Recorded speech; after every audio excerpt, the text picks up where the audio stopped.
Sarah, why are you even bothering with this science thing? You know Marcus is the one with the real future. My father said those words to me on Christmas morning when I was 14 years old, standing in our living room in Newton, Massachusetts, while I held the trophy for first place at the regional science fair, a competition I'd spent 6 months preparing for, nights and weekends in our garage building a functional model of a bioengineered tissue scaffold that the judges had called remarkably sophisticated for a high school freshman. I remember the weight of that trophy in my hands, the way the gold paint caught the light from our Christmas tree, and the way my stomach dropped when my father turned away from me mid-sentence to ask Marcus about his JV basketball game the night before, a game where my younger brother had sat on the bench for 3 of the 4 quarters. That was the moment I understood something fundamental about my place in our family, though I wouldn't have had the words to articulate it then. I'm Sarah Chen, and I'm 32 years old now, and that Christmas morning was just the beginning of a pattern that would define my relationship with my father for the next 18 years. My mother stood in the doorway to the kitchen that morning, drying her hands on a dish towel, and I caught her eye, looking for something, anything, some acknowledgement that what had just happened was cruel. But she just gave me a small, apologetic smile and went back to preparing breakfast. And I learned another lesson that day about what I could expect from her, too. My father, Robert Chen, had built a successful career as a commercial real estate broker in Boston, and he had very specific ideas about what constituted real achievement, real success, real worth, and apparently none of those things included his daughter's aptitude for biomedical science. Marcus was 12 then, 2 years younger than me, and he was everything my father valued. Athletic, social, charming in that easy way that made adults laugh at his jokes, the kind of kid who could talk his way out of trouble and into opportunities. I loved my brother. I want to be clear about that. But watching my father's face light up every time Marcus entered a room while barely registering my presence taught me to resent the comparison, even as I tried not to resent Marcus himself. The science fair trophy ended up on a shelf in my bedroom, next to the other awards that accumulated over the years, while Marcus's participation trophies from various sports occupied prominent positions throughout our house, on the mantel, in my father's office, in the front hallway where visitors could see them immediately upon entering. The pattern continued and intensified throughout my high school years, each achievement I earned becoming another opportunity for my father to demonstrate just how little my accomplishments meant to him, and by the time I was 17, I had learned to brace myself for the dismissal that would inevitably follow any success. I graduated as valedictorian of Newton North High School in June of 2009, ranked first in a class of 483 students, with a 4.0 GPA and 7 advanced placement courses under my belt, and I spent 3 weeks writing my graduation speech, a speech about perseverance and the importance of following your passion even when others don't understand it, though I didn't consciously realize I was writing it for an audience of one. My father arrived late to the graduation ceremony because he was attending Marcus's sophomore year awards assembly at the same high school, an assembly where Marcus received a certificate for most improved in his English class, and Dad walked in during the middle of my speech, slipping into a seat in the back row, and I saw him checking his phone twice during the 15 minutes I spoke. The reception afterward was held in the school gymnasium, and I remember standing near the refreshment table in my blue graduation gown, accepting congratulations from teachers and classmates. Watching my father across the room talking animatedly with another parent about Marcus's upcoming tryouts for the varsity basketball team, never once mentioning that his daughter had just delivered the valedictory address. "Sarah, this is wonderful. You should be so proud," my English teacher, Mrs. Rodriguez, told me, and I thanked her. But I was watching my father, willing him to look at me, to cross the room, to say something, anything. He finally approached me about 40 minutes into the reception, just before we were about to leave, and he said, "Nice speech, kiddo. A little long, maybe, but nice," and then immediately transitioned to telling me that Marcus had a good chance of making varsity as a junior, which would be a really big deal.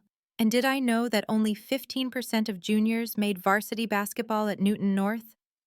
3 weeks later, I received my acceptance letter to MIT with a full academic scholarship covering tuition, room, and board for all 4 years, a scholarship worth approximately $280,000. And I brought the letter to my father in his home office where he was reviewing property listings on his computer. "Dad, I got into MIT," I said, holding out the letter, my hands shaking slightly because despite everything, despite the years of dismissal, some part of me still hoped this would be the achievement that finally made him see me. He glanced at the letter, nodded, and said, "That's a nice backup plan, but we'll see what happens with the other schools. You've still got Harvard and Stanford to hear from, right?" I did have applications pending at Harvard and Stanford, and I would eventually be accepted to both. But MIT was my first choice, the place I'd dreamed of attending since I was 12 years old, and he'd called it a backup plan. That same week, Marcus received his acceptance letter to Boston University's business school, a good school certainly, but not an Ivy League or a school of MIT's caliber, and my father took him out for a celebratory dinner at their favorite steakhouse, just the two of them, and spent the evening calling relatives to share the news about Marcus's achievement, while my MIT acceptance was mentioned to exactly 3 people and only in passing. I moved into my dorm at MIT in August of 2009, room 342 in McGregor House, and my parents helped me carry boxes up 3 flights of stairs in the oppressive late summer heat. And I remember my father checking his watch repeatedly because Marcus had a basketball practice session that afternoon that Dad wanted to get back for, even though we'd driven less than 10 miles from Newton to Cambridge, and the practice wasn't for another 4 hours. They stayed for 45 minutes total, long enough to help me unpack my clothes and set up my desk. And then my father said they needed to get going, and my mother hugged me and told me to call every week. And that was it. I watched them drive away from the parking lot while my roommate's parents were still there helping her hang photos on the wall. And I went back upstairs and sat on my bed in the empty room and told myself this was what I wanted anyway: independence, freedom to pursue my work without the constant weight of my father's disappointment. My parents visited campus exactly 3 times during my 4 years at MIT, twice for mandatory parents' weekends when my mother insisted, and once when they happened to be in Cambridge for a real estate conference my father was attending. And even that visit lasted less than 2 hours, because Dad had a networking dinner he couldn't miss. Meanwhile, I was thriving academically in ways that amazed even my professors, completing my undergraduate degree in biomedical engineering with a 3.97 GPA, making Dean's List every single semester, publishing 2 papers as an undergraduate researcher, things that students typically didn't accomplish until graduate school, and I would call home every Sunday like my mother requested and try to share what I was working on, the breakthrough I'd had in understanding cellular regeneration, the professor who wanted me to co-author a paper, and my father would listen for maybe 30 seconds before interrupting to tell me about Marcus's latest accomplishment: how he'd made the Business School Honor Society, how he'd landed an internship at a consulting firm, how he was dating a girl whose father owned a chain of car dealerships. Marcus was doing fine at Boston University, I want to be clear about that. He was a solid B student with decent internships and an active social life. Exactly the kind of college experience that parents brag about at cocktail parties. But he wasn't setting the world on fire academically, wasn't publishing research, or being recruited by top professors, wasn't being groomed for the kind of career that would change lives. Yet every conversation with my father somehow circled back to Marcus's moderate successes, while my exceptional achievements were met with, "That's nice, honey," before the subject changed. I graduated from MIT in May of 2013 summa cum laude with departmental honors and a thesis that my advisor Dr. Patricia Holmes called the most impressive undergraduate work I've seen in 20 years of teaching. And the graduation ceremony was held on a beautiful spring morning on Killian Court with the Charles River sparkling behind the stage, and I had specifically requested 3 tickets months in advance, one for each member of my family, and I had sent multiple reminders about the date and time. And 2 days before graduation, my mother called to tell me that my father wouldn't be able to make it because Marcus had a playoff game for his recreational baseball league. Not varsity baseball, not even college baseball. A recreational league he'd joined with his fraternity brothers. And Mom's voice was apologetic but firm. And she said she'd try to come alone, but she wasn't sure she could find the parking. And in the end, neither of them came.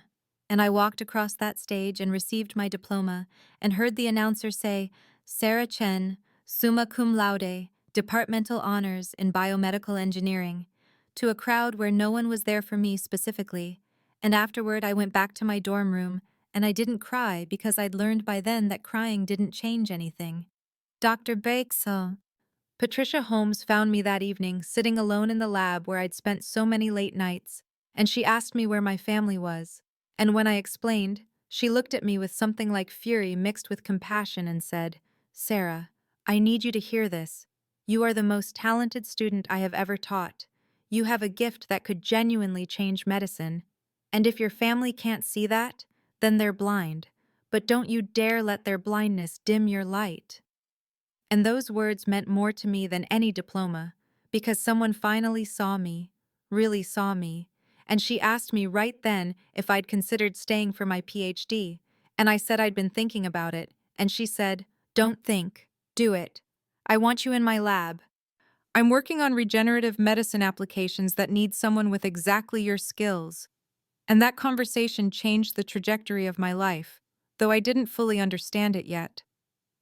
I started my PhD program in September of 2013, focusing on regenerative medicine applications under Dr. Holmes's guidance, and when I told my father at a family dinner that I'd been accepted into the doctoral program with full funding, plus a living stipend of $32,000 annually, he set down his fork and said, So when are you planning to get a real job, Sarah? You can't be a student forever.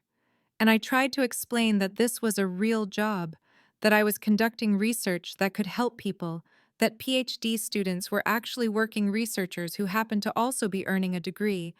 But he waved his hand dismissively and said, Academia is fine for some people, but at some point you need to think about making actual money, contributing to society in a meaningful way. And Marcus, who was sitting across from me working his first job out of college making $45,000 as a junior analyst at a consulting firm, said nothing in my defense, just looked down at his plate. The family dinners became a special kind of torture over the next 5 years. Monthly obligations that I attended out of some combination of duty and that stubborn hope that maybe this time would be different. And every single dinner followed the same pattern. My mother would ask me about my research, and I would begin to explain my work on cellular regeneration and tissue engineering, and within 60 seconds, my father would interrupt with a question for Marcus about his job or his apartment or his girlfriend, and the conversation would shift entirely to Marcus's life while I sat there with my half-finished sentence hanging in the air, invisible again. I published my first major paper in the Journal of Regenerative Medicine in March of 2015, a paper that challenged existing assumptions about how stem cells could be directed to form specific tissue types. And the paper was significant enough that it got picked up by several science news outlets. And I was invited to present at a conference in San Diego, and when I mentioned this at family dinner, my father said, That's nice, in the exact same tone he used when my mother told him she'd found a good sale on paper towels. And then he immediately turned to Marcus to discuss Marcus's promotion to senior analyst. Marcus got married in June of 2016 to his girlfriend Jennifer in a beautiful ceremony at a vineyard in Napa Valley, and I was a bridesmaid, but not the maid of honor. Even though I was Marcus's older sister, that role went to Jennifer's sister obviously, but the best man was Marcus's college roommate, rather than having any role specifically for me, and at the reception my father gave a long toast about Marcus's journey from boy to man, about how proud he was of Marcus's accomplishments in the business world, about how Marcus had always been ambitious and driven and successful, and he mentioned me exactly once, saying, And of course Marcus's sister Sarah is here, still doing her school thing at MIT, and several people actually laughed because I was 25 years old, and they thought it was funny that I was still in school. And I stood there holding my glass of champagne, feeling my face burn with humiliation. And I made a decision in that moment, a quiet decision that I didn't announce to anyone, that I was done seeking my father's approval, that I would pour everything I had into my work, not to prove anything to him, but to prove something to myself. The breakthrough came in November of 2016, 6 months after Marcus's wedding. During a late night in the lab, when I was working with a new synthesis protocol for directing stem cell differentiation, and I noticed something in the microscope that made me call Dr. Holmes at 11:30 at night, because what I was seeing shouldn't have been possible according to everything we understood about cellular regeneration timelines. The cells were forming organized tissue structures at a rate approximately 4 times faster than any previously recorded result. And Dr. Holmes came to the lab in her pajamas with a coat thrown over them and looked at my samples and said, "Sarah, I think you just changed medicine." We spent the next 3 months rigorously testing and documenting the results, replicating the protocol 47 times to ensure it wasn't a fluke.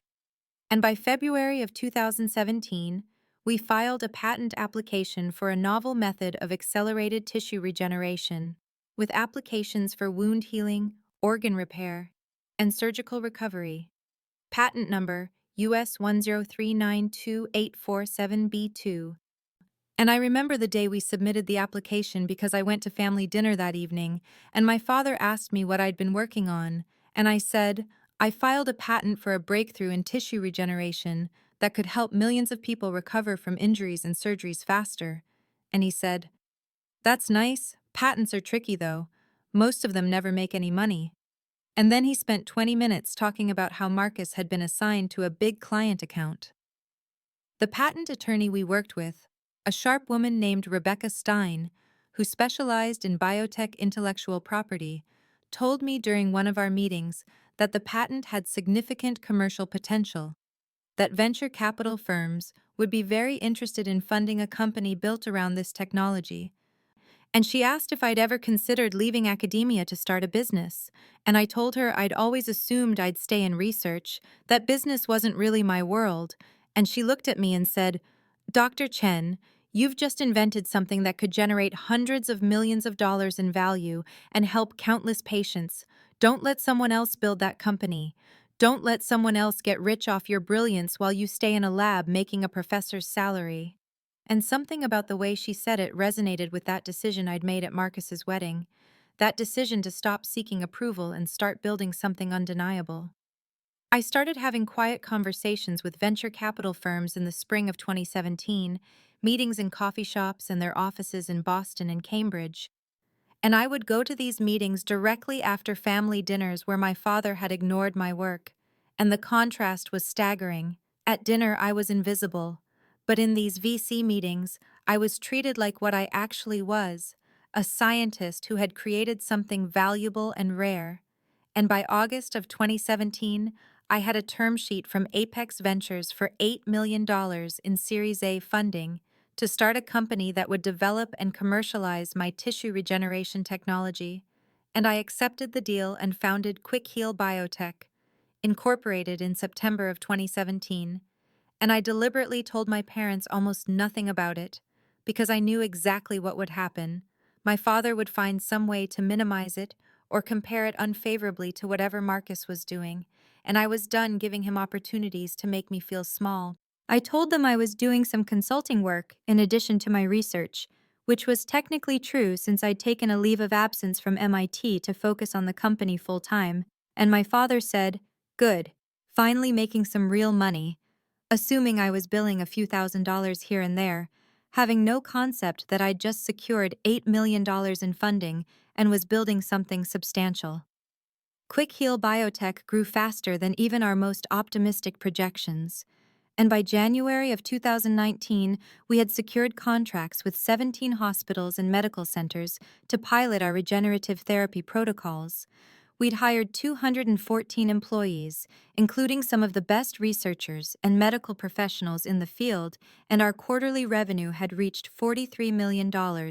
And in March of 2019, our board of directors and major investors decided it was time to take the company public, and I spent 3 months working with investment banks and attorneys preparing for the initial public offering, and on June 14, 2019, Quick Heal Biotech began trading on the Nasdaq under the ticker symbol QHBT at an opening price of $28 per share, and by the end of that first day of trading, the stock had closed at $37 per share, giving the company a market valuation of $812 million, and my personal stake in the company was worth approximately $240 million, and I was 30 years old. I went to family dinner 3 days after the IPO, and the news coverage had been substantial. Quick Heal's public offering had been covered in the Wall Street Journal, Bloomberg, and Reuters. There had been a segment about it on CNBC featuring an interview with me that aired at 2 in the afternoon, and when I arrived at my parents' house, my father was watching television, and he didn't mention having seen anything, and during dinner my mother asked how my consulting work was going, and I said it was going well, and I waited to see if my father had read any newspapers or financial news, if he'd seen my face on the financial networks or noticed the name Quick Heal Biotech anywhere. And he said nothing, asked nothing, and instead spent 30 minutes talking about how Marcus had just been promoted to director level at his consulting firm with a salary of $190,000. And my father kept saying how proud he was that Marcus was really making it in the business world, pulling down a real salary now. And I sat there having just become worth $240 million on paper, and I said nothing. Forbes magazine featured me in their 30 Under 30 healthcare issue in August of 2019 with a 3-page profile titled The Regeneration Revolution: How Sarah Chen Built an $800 million Biotech Company. And the article detailed my breakthrough patent, the founding of Quick Heal, our rapid growth, and my vision for expanding regenerative medicine applications. And there was a full-page photograph of me in my lab coat standing in our research facility. And I knew my parents received Forbes because I'd given my father a subscription for Christmas 3 years earlier. And at the next family dinner, nobody mentioned the article, and later I asked my mother if she'd seen it, and she said, "Oh, your father doesn't really read Forbes anymore. He says it's become too liberal, too focused on young people and tech stuff." And I just nodded. Time magazine did a feature in December of 2019 on breakthrough medical technologies that were changing healthcare, and Quick Heal's regenerative protocols were prominently featured alongside my photograph and quotes from the interview I'd given. And the article was also available online and was shared widely on social media, and several of my parents' friends sent them the link, I found out later, congratulating them on my success. And at Christmas dinner, my father mentioned that some people had sent him an article about me. And he said, "It's nice they're writing about your work, though you know how magazines exaggerate everything to make it sound more impressive than it really is." And that was the entirety of his acknowledgement. We began construction on our new headquarters and research campus in March of 2020, a $280 million facility in Boston's Innovation District that would house our expanding research operations, corporate offices, and a state-of-the-art medical center where we could treat patients directly using our regenerative protocols. And during the design phase, the board of directors proposed naming the building after me, and I resisted at first because it felt like something a person with an ego would do.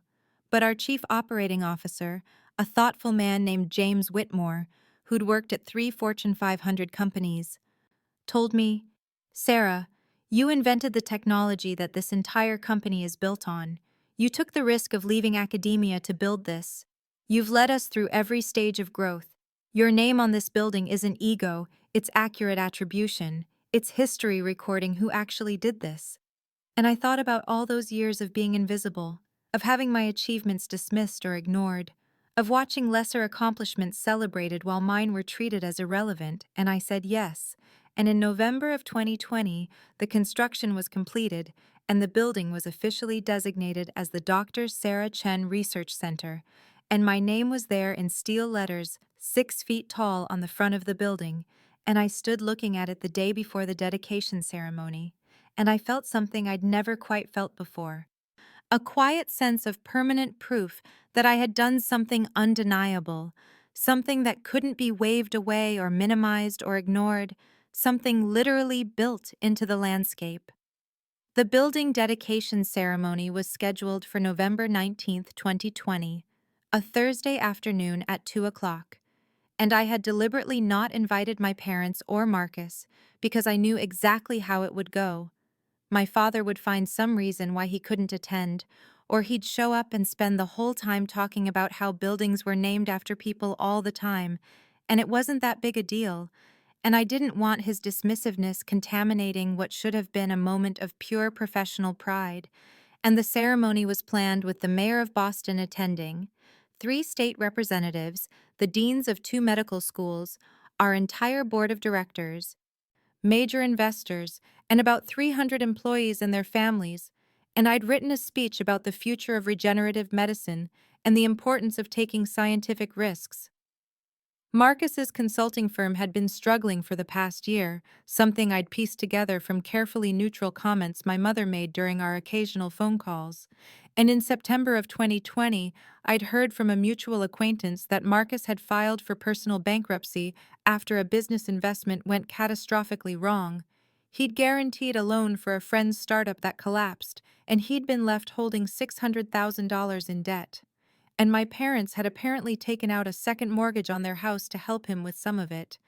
And I felt genuinely sorry for Marcus, because unlike my father, he'd never been deliberately cruel to me, just thoughtlessly complicit in the family dynamic that centered everything around him. And when my mother called me on November 10th, 9 days before the dedication ceremony, I could hear the stress in her voice before she even explained why she was calling.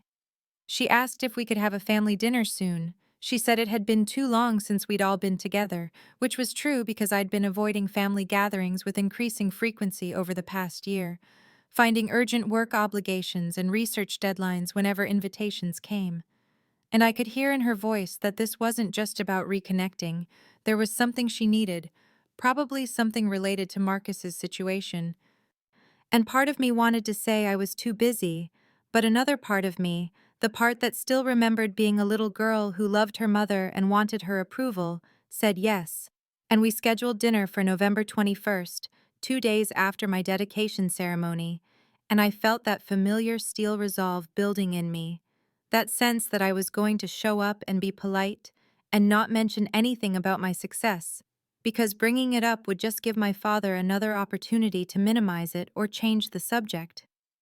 My father's bitterness had apparently intensified over the past year.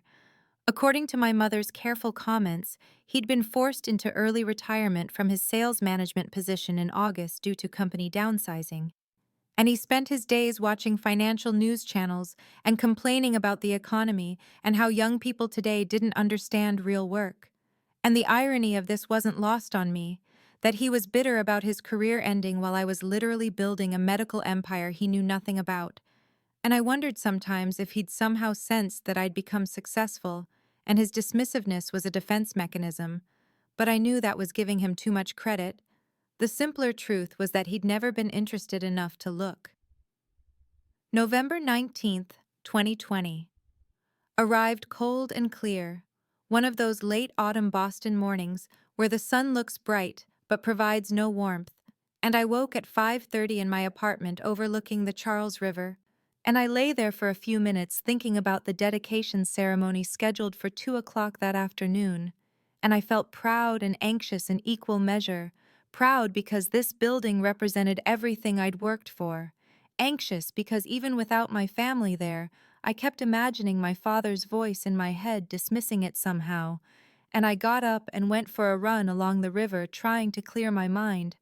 And when I got back at 7, I showered and made coffee and started going over my speech one more time, and at 9:15 my phone rang, and I saw it was my mother calling, and my first thought was that she was calling about our dinner scheduled for 2 days from now, maybe to cancel or change the time. And I almost didn't answer because I was preparing for the most important professional moment of my life, and I didn't want whatever family drama would inevitably bring me down. But I answered on the fourth ring. My mother's voice was tight with controlled panic, and she said, "Sarah, it's Marcus. He's been in an accident. He's okay. He's alive. But we're on our way to the hospital now, and I thought you should know." And I felt my stomach drop because whatever complicated feelings I had about my family, I didn't want Marcus hurt. And I asked what happened, and she said he'd been in a car accident on his way to work that morning. Another driver ran a red light and hit his car on the driver's side, and he had a broken leg and possible broken ribs, and they were taking him to the new hospital in the Innovation District because it was closest to where the accident happened, and it had the best trauma center. And she said the name of the hospital, and I felt time slow down in that strange way it does when you suddenly understand that something enormous is about to happen. And she said, "It's called the Dr. Sarah Chen Research Center. Can you believe there's someone with your exact name?" The EMT told me it just opened. It's supposed to be state of the art. And I stood there in my apartment holding my phone, and I couldn't speak for a moment, because the universe had just arranged something I never could have planned. And my mother said, "Sarah, are you there?" And I said, "Yes, I'm here. I'm coming to the hospital right now. I'll meet you there." And she said, "Okay. Thank you, honey. Your father is so upset. You know how he worries about Marcus." And we hung up, and I stood there looking out at the city, and I thought about fate and timing, and how I'd spent years hiding my success from them. And now they were about to walk into a building with my name on it in 6-foot steel letters. And I grabbed my keys and my purse and I headed for the door.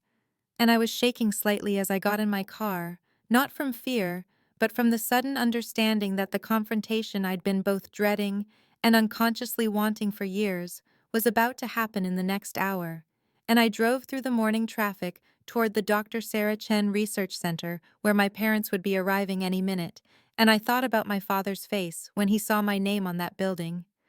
And I realized I had no idea what I was going to say to him when the moment finally came. I arrived at the Dr. Sarah Chen Research Center at 9:47, parking in my reserved spot near the executive entrance, and as I walked around toward the main entrance where the ambulances would have brought Marcus, I saw my parents' silver Honda Accord pulling into the visitor parking area, and I stopped behind a concrete pillar near the entrance where I could see them, but they couldn't immediately see me.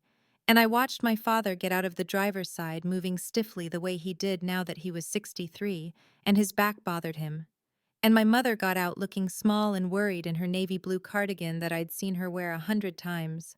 And they both stood for a moment looking up at the building, and I could see my father's face even from 30 feet away, that expression of irritation he got whenever he encountered something new that he hadn't personally approved of. And I heard him say something to my mother that I couldn't quite make out, but his tone was dismissive, probably complaining about the modern architecture, or the fact that hospitals were too expensive, or something about how everything was too fancy these days. And they started walking toward the main entrance, and I moved closer, staying behind them. And they reached the large plaza in front of the main doors, where the dedication ceremony was supposed to happen in less than 5 hours. And that's when my father stopped walking suddenly, and I saw him looking up at the building's facade. And mounted above the entrance in brushed steel letters, each 6 feet tall, were the words, "Dr. Sarah Chen Research Center," and below that, in smaller letters, "Quick Heal Biotech Medical Campus." And I watched my father's head tilt as he read the name, and he turned to my mother, and I heard him say, "Sarah Chen, that's got to be a coincidence, right?" And his voice had that uncertain quality I'd almost never heard from him. And my mother had moved closer to the entrance where there was a large directory board with a dedication plaque. And I saw her face change as she read it, and she grabbed my father's arm and said something I couldn't hear, and my father walked over to the directory board, and I watched him read the plaque that explained how the building was named after Dr. Sarah Chen, founder and CEO of Quick Heal Biotech, and it listed my credentials, including my MIT degrees and my patents and the company's mission. And my father just stood there staring at it, and my mother had her hand over her mouth, and I took a deep breath and stepped out from behind the pillar and started walking toward them across the plaza. And my mother saw me first, and her eyes went wide, and she said, "Richard," and touched my father's arm and pointed at me. And my father turned around and looked at me, walking toward them in my gray suit that I'd chosen for the dedication ceremony, and I saw confusion on his face, just pure incomprehension, like he couldn't connect the daughter he'd dismissed for 32 years with the name in 6-foot letters above his head. And I kept walking until I was standing 10 feet away from them, and the November wind was cold against my face, and I looked at my father, and I waited for him to speak first because I'd spent my whole life speaking first, trying to get his attention, trying to make him see me, and I was done with that now.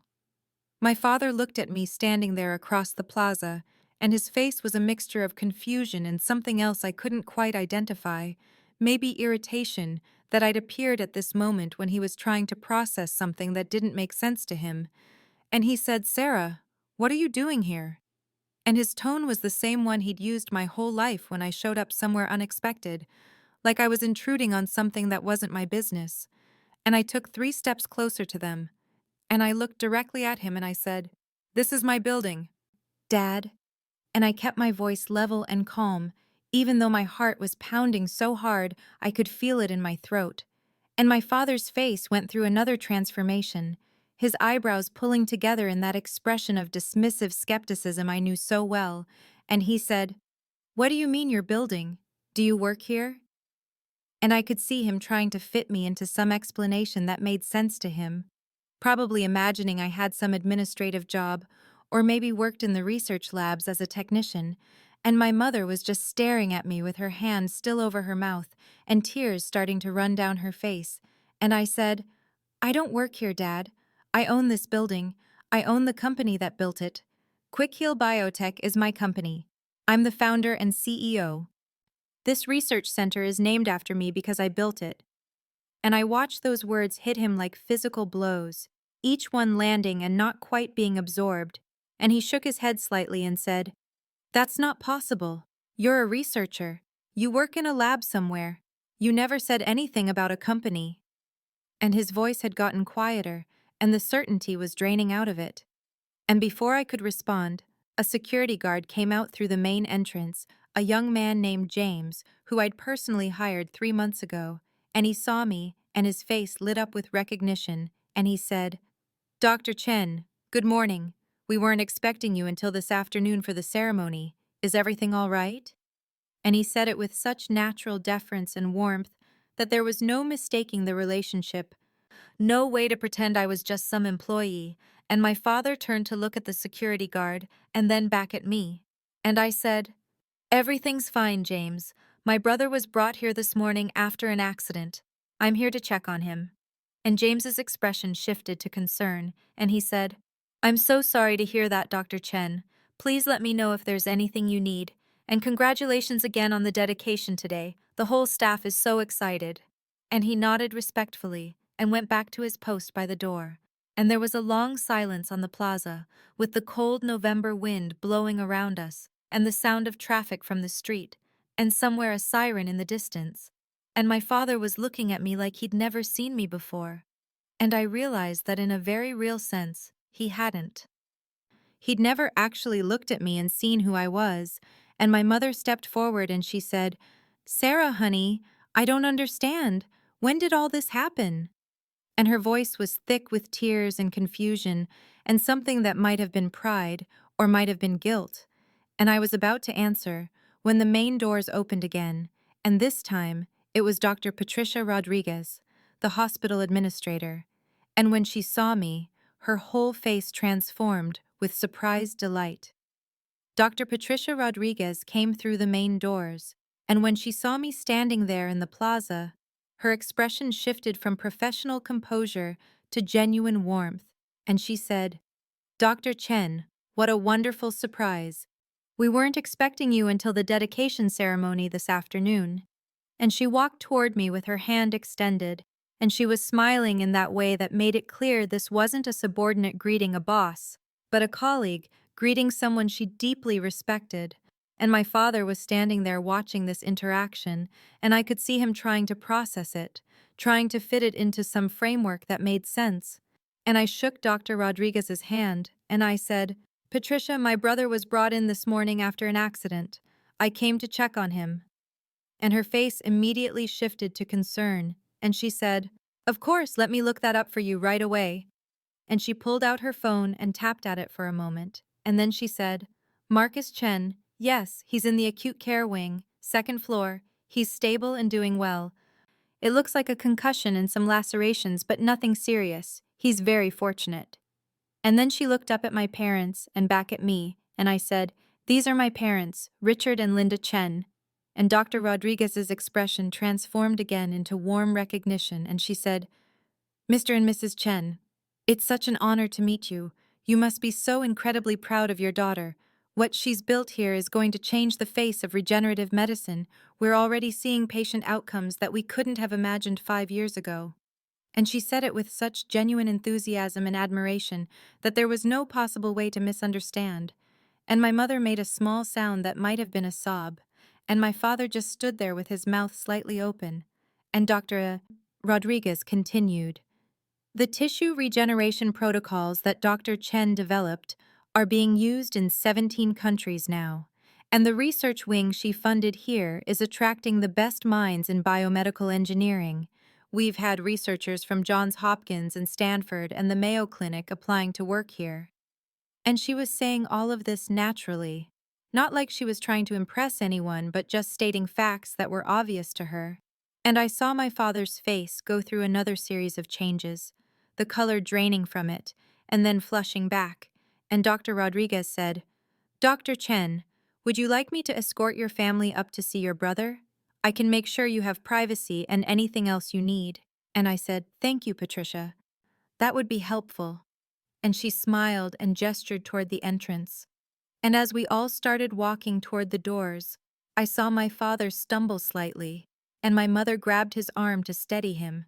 And we walked through the main entrance into the atrium, which was 3 stories tall, with glass walls and natural light flooding in. And there, in the center of the atrium, was a large donor wall made of backlit glass panels with names etched into them. And at the very top, in letters larger than all the others, was my name, Dr. Sarah Chen, founding donor, and below that, it listed my contribution of $42 million for the construction of the research wing. And my father saw it, and he actually stopped walking, and he put his hand out to touch the wall beside him like he needed support. And my mother was crying openly now, tears streaming down her face, and Dr. Rodriguez was walking ahead talking about the building's features, and she turned back and saw my father's face, and she paused, and there was a moment of awkward silence in that beautiful atrium with the November sunlight streaming through the glass and the sound of people moving through the halls, and somewhere a page over the intercom calling for a doctor. And I looked at my father, and I saw something I'd never seen before in his face, something that looked like the complete dissolution of every assumption he'd built his understanding of his family on. And I felt a strange mixture of vindication and sadness, because this moment I'd sometimes imagined in my darkest hours when I was working 18-hour days to build something that would prove my worth. This moment felt both more satisfying and more hollow than I'd expected. I said to Dr. Rodriguez, Thank you, Patricia. Could we actually use my office for a few minutes before we go up to see Marcus? I need to talk with my parents privately. And she nodded with understanding and said, Of course, Dr. Chen. Take all the time you need. And she gestured toward the elevators, and we rode up to the 4th floor in silence, except for my mother's quiet crying and the soft mechanical hum of the elevator ascending. And when the doors opened, there was a reception area, with floor-to-ceiling windows overlooking Boston, and my assistant Monica was at her desk, and she looked up surprised to see me and said, Dr. Chen, I wasn't expecting you until this afternoon. Is everything all right? And I said, Everything's fine, Monica. I just need to use my office for a little while. And she nodded, and I led my parents down the hall past conference rooms with glass walls, where I could see researchers working at whiteboards covered in equations and molecular diagrams, and we reached the corner office with my name on a brass plate beside the door. Dr. Sarah Chen, Chief Executive Officer, and I opened the door and gestured for them to enter.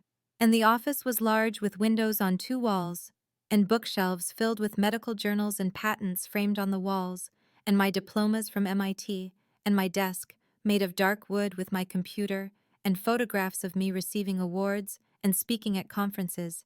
And my father walked in slowly, like he was in a museum looking at artifacts from a civilization he didn't understand. And my mother sat down heavily in one of the chairs facing my desk, and she was still crying and clutching a tissue. And I closed the door and walked around to sit in my chair, and for a moment we all just sat there in that office 4 floors above the city with the morning light coming through the windows. And my father finally spoke, and his voice was hoarse and uncertain, and he said, "Sarah, I don't understand. When did all this happen? How did this happen?" And he gestured vaguely at the office and the building around us. And I leaned back in my chair, and I realized that I'd imagined this conversation 1,000 times in my head over the past 7 years. Usually late at night when I couldn't sleep because I was working on a funding proposal or worrying about clinical trials, and I'd rehearsed what I would say and how I would say it. But now that the moment was actually here, I found that all those rehearsed speeches had evaporated, and what came out was simply the truth, plain and unadorned. And I said, "It started 7 years ago, Dad, when I was finishing my postdoctoral work, and I developed a new protocol for accelerated tissue regeneration using a combination of stem cell therapy and bioengineered scaffolding, and I filed for patents on the process and the materials. And I pitched the idea to venture capital firms in Boston and San Francisco, and I secured $42 million in initial funding to start Quick Heal Biotech, and that was 6.5 years ago. And we spent the first 2 years in a small facility in Cambridge running clinical trials and refining the protocols. And then we started getting contracts with hospital systems to implement our treatments, and the results were extraordinary. We were seeing burn victims heal in half the time with minimal scarring. We were seeing nerve damage repair itself in ways that had been impossible before. And 3 years ago, we expanded to a facility in South Boston with a team of 85 people. And 2 years ago, we got FDA approval for our core treatments, and the business exploded. Hospitals all over the country wanted our protocols. And 18 months ago, we went public, and the IPO valued the company at $800 million. And I own 38% of it, Dad, which means my personal net worth is somewhere around $300 million. And a year ago, I decided to build this research center because I wanted to create a place where the best minds in regenerative medicine could work without worrying about funding or politics. And I personally donated $42 million to construct the building we're sitting in right now. And I said all of this in a calm, steady voice while looking directly at my father. And I watched his face as the numbers and the timeline landed on him, and he opened his mouth and closed it several times without speaking, and finally he said, "But why didn't you tell us? Why didn't you say anything?" And his voice had a plaintive quality to it, almost like a child asking why they hadn't been invited to a party, and I felt something shift in my chest, a wall that I'd built carefully over many years starting to crack. And I said, "Why didn't I tell you, Dad?"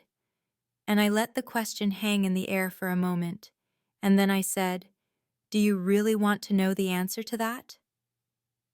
My father looked at me and nodded slowly, and his face had gone pale, and he said, "Yes, I want to know." And so I took a breath, and I said, "I didn't tell you because you never asked, Dad.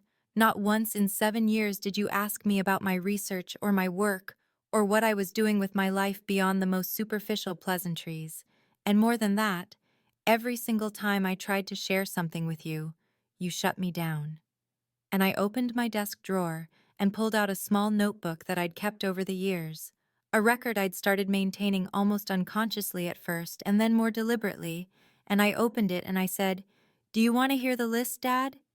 Because I wrote it down every single time, because I needed to remember that I wasn't crazy, that it was really happening. And he didn't say anything, but he didn't look away either. And so I started reading, my voice steady and calm, even though my hands were shaking slightly. And I said, "November 2016, I called to tell you I'd filed my first patent, and you said, 'That's nice, honey.' And then you spent 20 minutes telling me about Marcus's new car, December 2016.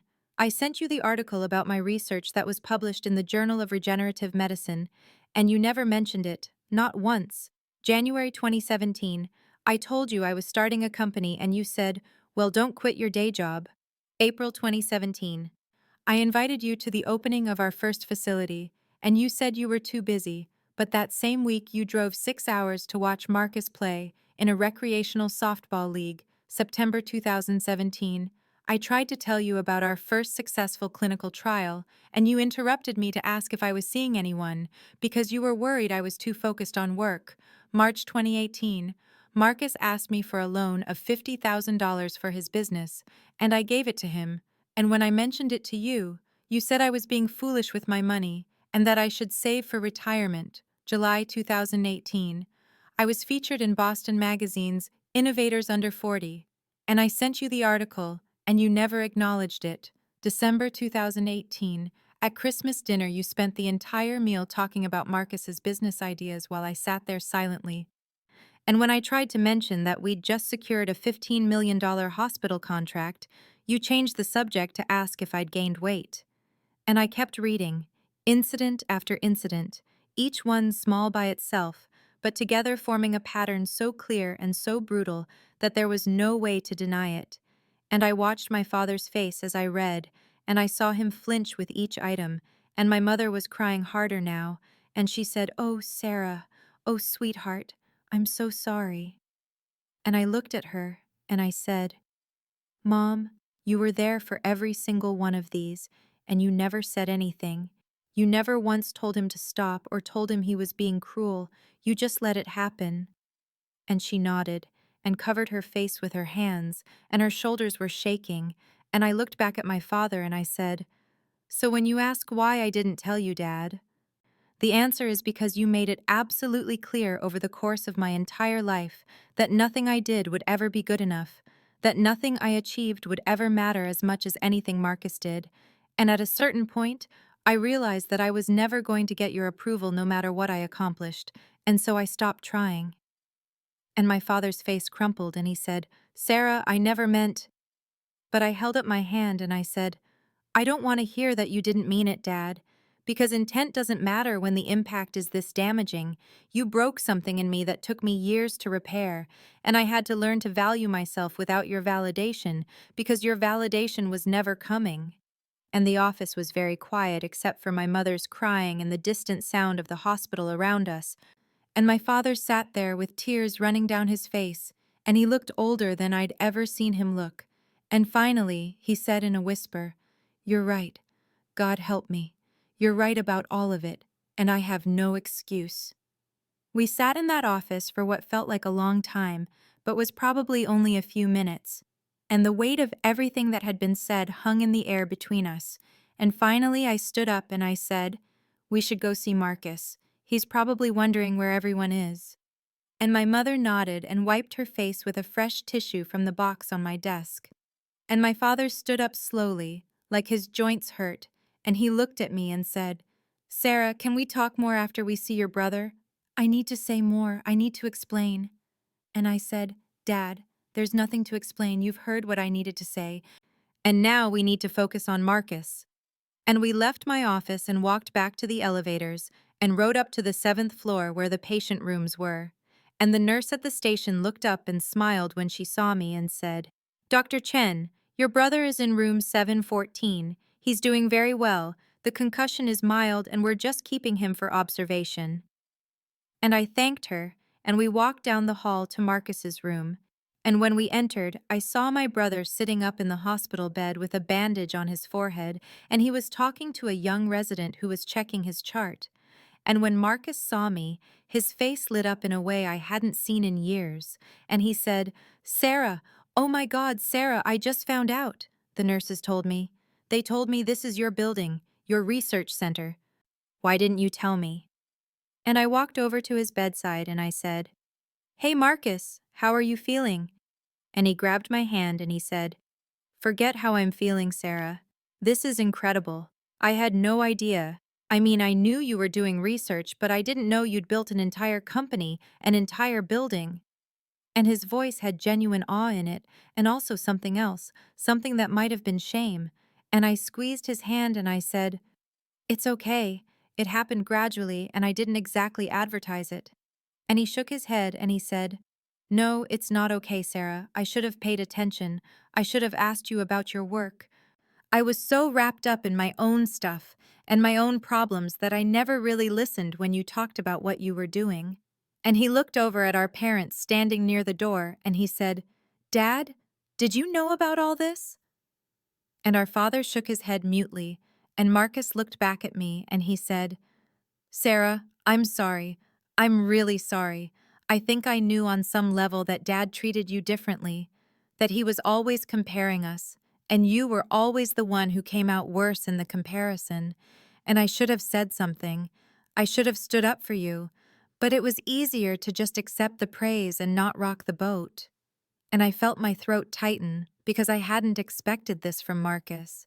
I had expected defensiveness or deflection, and I said, "Marcus, you were the golden child. That wasn't your fault." And he said, "Maybe it wasn't my fault, but I was complicit. I benefited from it, and I never questioned it, and that makes me responsible too."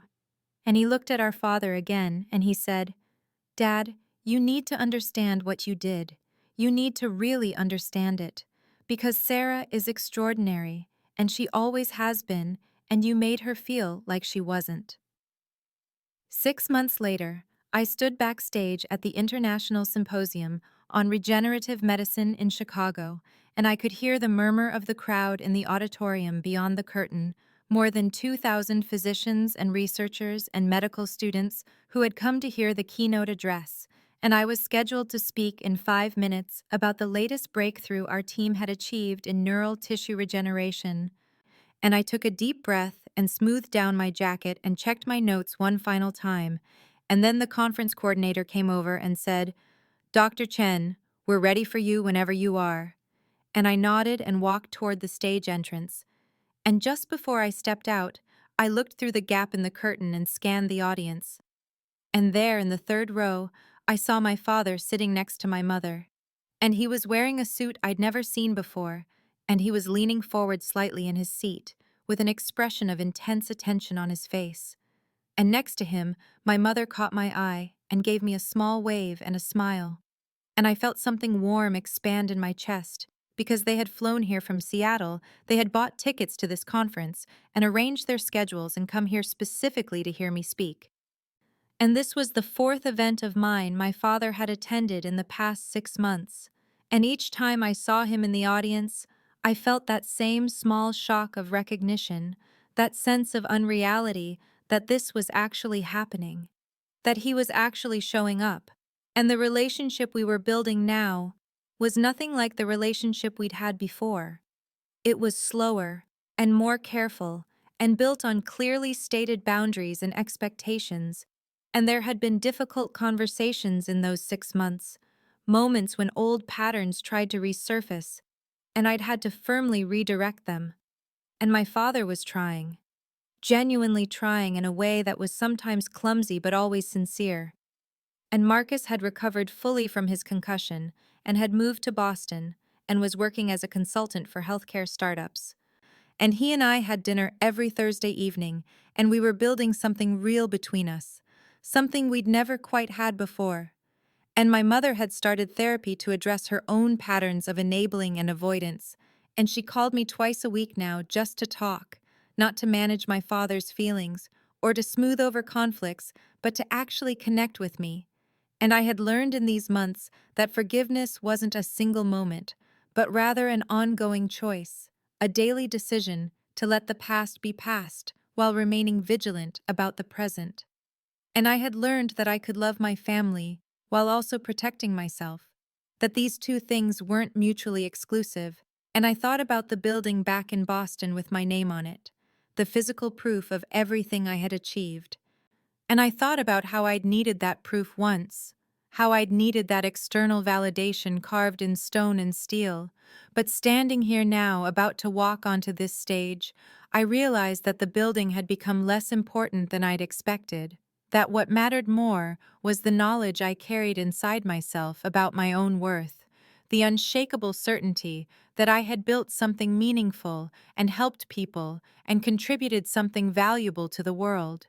And my father's presence in the audience was gratifying, but it wasn't necessary, not anymore, because I had learned the hardest and most important lesson, which was that I didn't need his approval to know I was extraordinary. And the coordinator touched my elbow and said, "Dr. Chen, you're on." And I stepped out onto the stage into the bright lights, and the applause rose up to meet me. And I walked to the podium and looked out at the sea of faces and found my father's face in the third row, and he was crying, tears streaming openly down his face, and he was smiling the proudest smile I had ever seen, and I smiled back and then I began to speak.